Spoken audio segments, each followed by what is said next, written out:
পয়গম্বর মুসা নবী আল্লাহর কাছে কথা বলার জন্য যাচ্ছে, এমনি একজন ধনী লোকের সাথে সাক্ষাৎ। ধনী কয়, মুসা রে, ও মুসা, আমার এত ধন হিসাব রাখতে পারি না, আল্লাহরে জিগাইবানি কি করলে আমার ধন কমবে? মুসা নবী কয়, ঠিক আছে জিগাইব। একজন বৃদ্ধার সাথে একজন মহিলার সাথে দেখা। মহিলা কয়, মুসা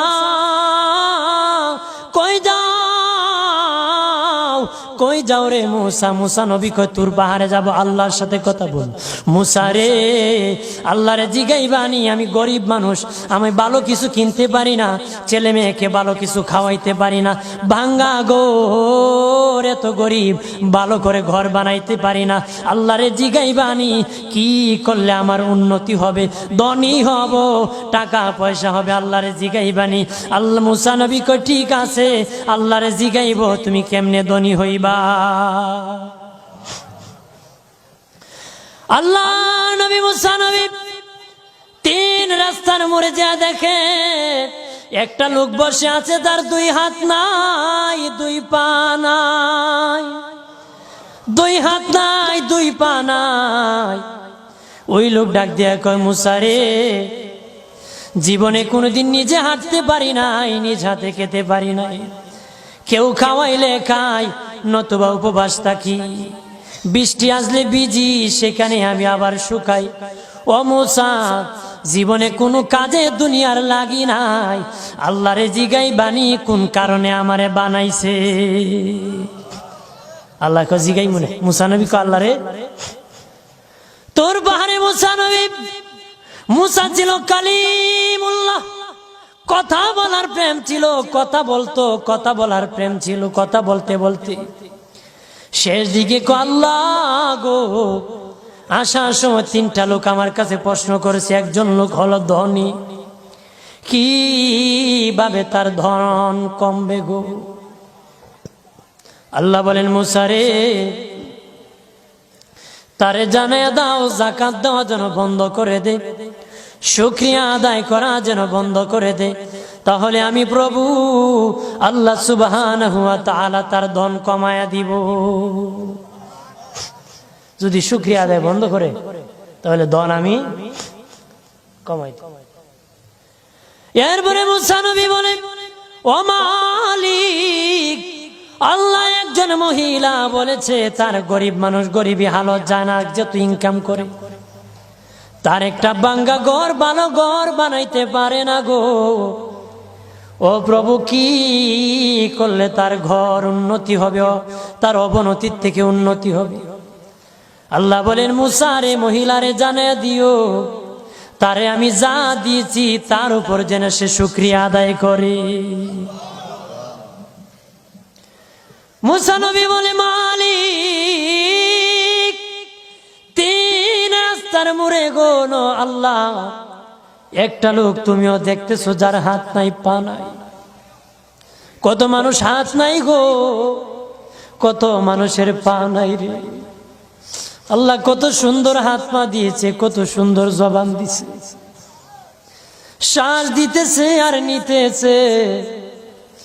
আইসিইউ লাইফ সাপোর্টে যদি একদিন তাকে 50-60 হাজার টাকা লাগে রে। 80 বছর, 100 বছর, 40 বছর, 25 বছর আল্লাহ হায়াত দিল রে। বলো রে শাস্তাগঞ্জের সুন্নি জনতা, আল্লাহরে জীবনে কয় টাকা তোমরা দিছো? কয় টাকা আল্লাহরে দিছো? এদের শ্বাস দিল, অক্সিজেন দিল আর নিল। অক্সিজেন যদি বন্ধ হয়ে যায়, প্রাণ বাঁচবে না রে। শ্বাস যদি নিতেও না পারো, জীবন শেষ, ছাড়তেও না পারো, জীবন শেষ। অক্সিজেন আল্লাহ দিল, বিনা টাকায় দিল, বিনা পয়সায় দিল, আল্লাহর শুকরিয়া আদায় করতে হবে। আল্লাহ কয়, মুসা, যেই লোক হাত পাও দেই নাই, তারে আমি বানাইছি জাহান্নামের একটা ছিদ্রি আছে, এই ছিদ্রিটা ভরার জন্য, এই ছিদ্রি খানাটা বন্ধ করার জন্য আমি এই মুসায় এই লোকটাকে আমি বানাইছি। সুবহানাল্লাহ বলেন না? মানুষের সম্মান বেশি, মানুষের ইজ্জত বেশি, সৌন্দর্য মানুষের বেশি। আবু বকর সিদ্দিক রাদিয়াল্লাহু তাআলা আনহু মসজিদ নববীতে নবীর পাশে নামাজ পড়ার জন্য যাচ্ছেন গো বাবাজি। ওনার সামনে বৃদ্ধা একজন ইহুদি পড়েছে, বৃদ্ধ মানুষ কুটকুট করে হাঁটতেছে লাঠি বর করে। উনি দেখলেন যদি এই বিদ্যার পিছনে হাঁটেন, মসজিদ নববীতে নবীর পিছনে জামাত নামাজ পাবেন না। আর যদি ধাক্কা দিয়ে চলে যান, মুরব্বীর সাথে বেয়াদবি হবে। আবু বকর সিদ্দিক রাদিয়াল্লাহু তাআলা আনহু আদব দেখাইয়া মুরব্বীর পিছনে আস্তে আস্তে আস্তে আস্তে হাঁটতেছে। মানুষের সম্মান করলে আল্লাহ কত খুশি হয়, আর মানুষকে যে আল্লাহ সুন্দর করে বানায়।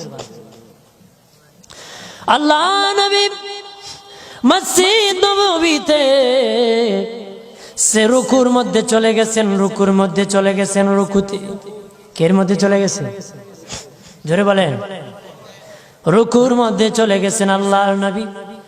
আমার আল্লাহ জিবরিল আমিন পাঠাইয়া নবীকে সংবাদ জানায় দিলেন, ও নবী, আপনার আবু বকর সিদ্দিক আমার এক সৃষ্টি বিদ্যাকে সম্মান দেখাইতে আসতে দেরি হতেছে, আর সে আস্তে আস্তে আপনি রুকুর থেকে উঠে গেলে 1 রাকাত নামাজ পাবে না।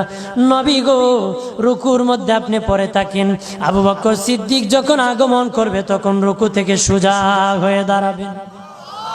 জোরে বলে আমার আল্লাহ বলেন, আবু বকর সিদ্দিক আমার সৃষ্টি ইহুদি হোক সম্মান দেখাইছি, ইজ্জত করেছে রে, আমি আল্লাহ আবু বকরকে সম্মান দেখাতে জামাতটা তার জন্য রেডি রেখে দিয়েছি।